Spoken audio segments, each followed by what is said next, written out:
Go in and sit. When the lights are turned off at Susie's Mama Bear Child Care Center in Phoenix, it's not always nap time. Twinkle, twinkle, little star, how I wonder what you are. It might be a wake-up call, World so high. a difficult life lesson for children who probably aren't even ready to learn it yet.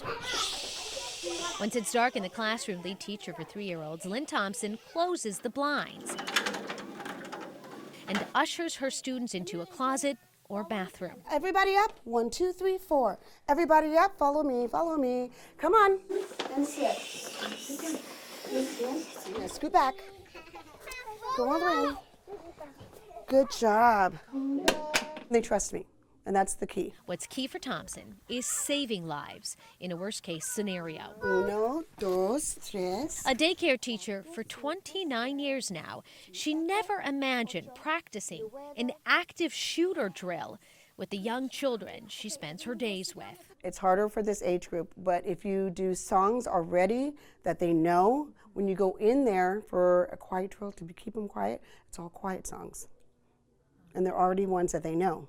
Shh can mean a lot of things to a lot of different children. Owner and director of Susie's Mama Bear, Susie Sanson, has 40 years of experience in child care. She knows a 1, 2, or 3-year-old will react differently to an emergency than a 12, 13, or 14-year-old, for example. Part of the reason she makes sure everyone is prepared. This is our evacuation procedures. Sanson runs a quarterly training session so every teacher and staff member is up to date. We do have set up to go and help, like in the 1's room or the 2's room where we are going to need more help. And so we would shuffle our support staff into those classrooms. We have different children every day, so you can't expect it to necessarily be the same every day. You have to be ready for change, and you have to think ahead of what could be. You guys rock in this. Scoot back. Miss Lynn says repetition is key, and that's why she practices this drill every single day. You do it every day. With the kids I have, they get used to it. Because if some don't come, the days they did come, they're already used to it. Now everybody sit. Mrs. Thompson stocks the closet with water, snacks, blankets, whispering, even signing the songs that keep 3-year-olds distracted, and most importantly, quiet enough that a suspected shooter wouldn't hear them, willing to do anything to save them. If they come in our room, I will bolt myself against the door, which is what I was doing with my back up against the door, and the children, if they're bumping or whatever, I can still, let's do the Wheels on the Bus. They're still quiet, they're still calm, and they're doing an action song. The driver on the bus says, move on back, all through the town. They're so little. I mean, that's, They're so innocent. But then you think about 10 years from now, what are they going to be talking about and worrying about? I mean, it's pretty scary. Both Sanson and Thompson say the drills aren't scary for the children, not yet anyway. They look at them as more of a game. Their innocence, unknown to them, changed, even by a simple drill.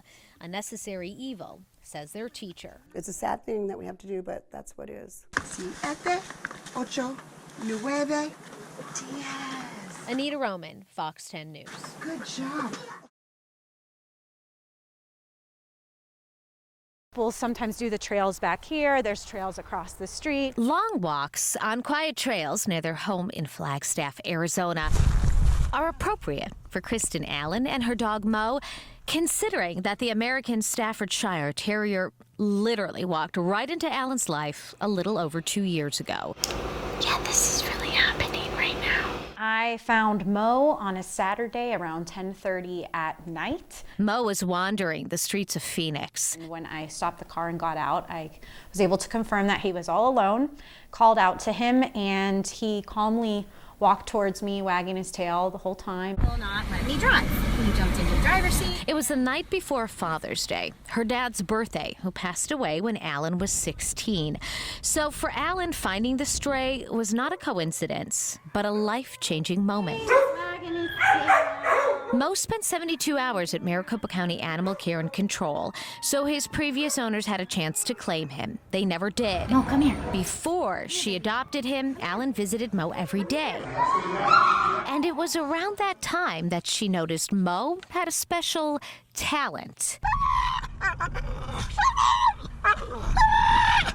He looked across the room through a glass window they had, and he saw a dog on the other side, and that's when he screamed for the first time. A sort of shriek that would earn him the name Mo the Screaming Staffy and turn him into an Instagram sensation.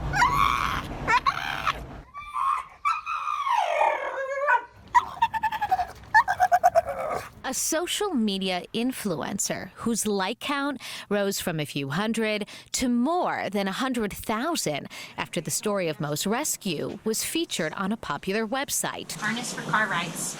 Sit. Alan says most of Mo's screaming is done during car rides, so he took one. Go! So to keep him safe in the car, this is actually a homemade contraption. We have hooks on each end of this lead, and it actually clips into the car seat attachment, and that gives him kind of space to roam around. It gives him enough space to lay down. Are you ready, Mo? Okay. Are you ready to show me what you do? You want to go for a ride? I try the best I can to control it to the extent that I can, but it has come down to we've talked to many trainers, and it's really not something I've been able to correct or get him to quit. And quite frankly, I don't know that we want him to quit, because it's who he is. It is who he is. He screams, sometimes he chirps. He can bark, a powerful voice that is now helping to save other dogs just like him. Alan and Mo work with local and statewide rescues. What's especially fun about Mo being an influencer is being able to connect with so many other people that are doing similar things on social media in spreading the positive word about pit bull type dogs and shelter dogs in general. I've had people either laugh hysterically, be extremely startled, and then maybe laugh a little bit, and some people that are just bewildered. Alan herself is in awe of Mo, who she says is very food motivated. All right, look. She jokes that she's her dog's agent. That's adorable. But more than anything, she is grateful he came into her life when he did. A time when she needed saving herself. A time when this screaming Staffy gave her purpose. It's so cliche at this point, but they rescue as much as you rescue them. Where are we going? We go for a ride? Anita Roman, Fox 10 News. Are you feeling better? Less than 24 hours after surgery, and Christy Stewart was already feeling relief. I can breathe and it doesn't hurt. For Stewart, the decision was an easy one. The capsules weren't very stuck to your ribs. Once she realized her implants were making her sick, she knew they had to be removed. This is what the drainage is supposed to look like. I was totally fine for the first year and a half. Stewart had breast implant surgery about 14 years ago. After nursing her first 3 sons, her breasts became asymmetrical, and she just wanted them to be even. It's perfectly healthy. It was crazy. I was totally fine. Nothing was wrong.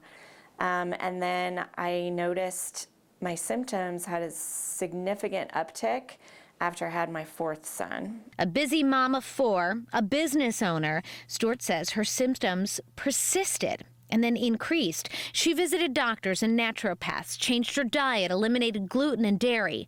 Nothing worked. I just never thought to bring it up to my doctor. It never occurred to me. Because it never occurred to me. I was told they were safe. This past August, when a client mentioned breast implant illness, Stewart immediately knew why she was sick.